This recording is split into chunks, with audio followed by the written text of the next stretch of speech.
You failed this Lego city. Hey, what's happening, ladies and gentlemen? Today we're talking about Arrow, aka Oliver Queen, based on the hit TV show on the CW. The figure is actually based after the show and his Arrow costume. The DLC, of course, takes place on the island, which I already showed you guys. Okay, so Oliver plays exactly like the Green Arrow minifig. He shoots arrows, some that turn into boxing gloves when he fights people, and if he fires on silver objects, they explode. He also has some acrobatic abilities too, and detective vision because of stuff. Now, to be honest, I don't really watch Arrow. Well, minus, of course, some of Ray Palmer's Season 3 win.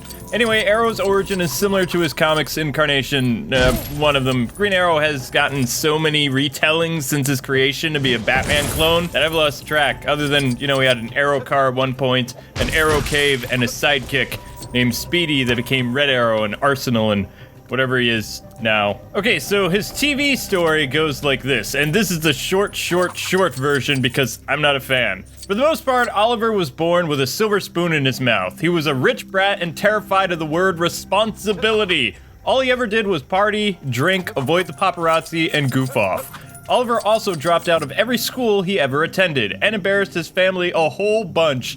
He also had a loving girlfriend and a best friend, but what's funny is that was not enough for Mr. Perfect. Nope. After being asked to take his commitment with his girlfriend Laurel more seriously, Oliver did the more sensible thing and slept with her sister. Yep, he's a tool and a cheater, so such a great role model.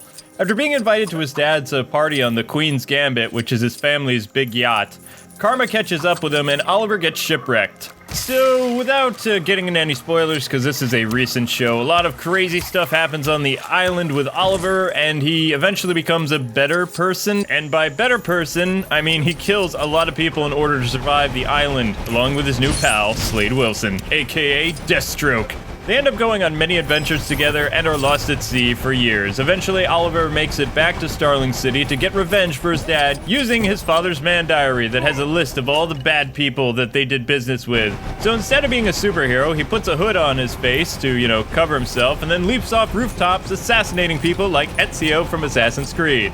During his career as Arrow, he meets Felicity Smoke, John Diggle, Sarah, known as Canary, Huntress, and many others.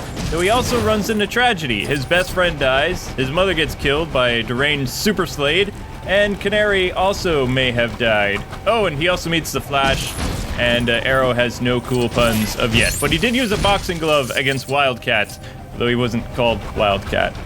So yeah, when he starts out, just so you know, Arrow kills more people than Red Hood in the beginning. Eventually he gets a sidekick and then shoots him in the leg because that's how Arrow rolls. That and he was trying to save him by shooting him in the leg.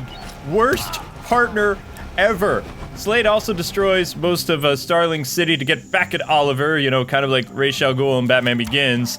And somehow he loses to the Arrow, which I still don't understand, but it happened. In Season 3, he got his butt whooped by Ra's al Ghul, and now his sidekick Roy can basically stab people with arrows to better serve the city in place of his mentor.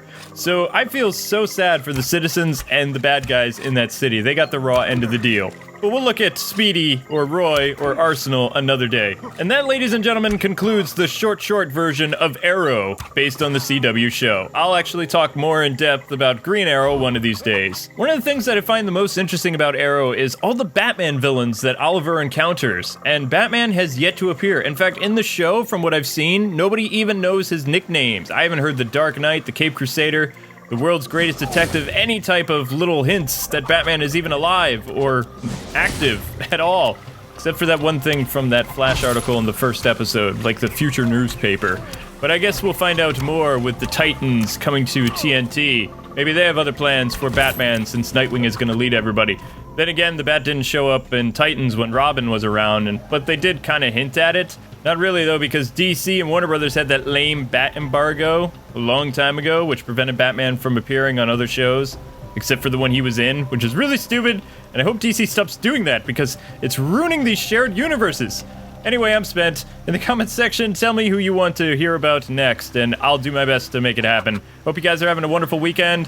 Hope you Arrow fans are okay. I have nothing against the show, I just think Flash is better.